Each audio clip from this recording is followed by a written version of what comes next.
बायको, हा आज काहीतरी छान बनव ना खायला. काय बनवते? समोसा खारी तुमच्यासाठी स्पेशल. 1 वाटी मैदा, चवीनुसार मीठ, गरम तेल, मस्त असं मिक्स करून घ्यायचं. पाणी टाकून मळून घ्यायचं.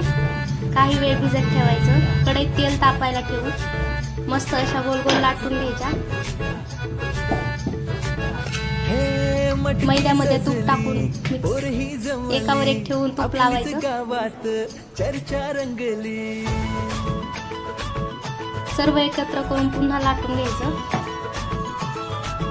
आता मस्त असं कट करून घ्यायचं. आता तळून घेऊया. तर हे पहा, मला खारी बनवण्यात मदत करत आहे.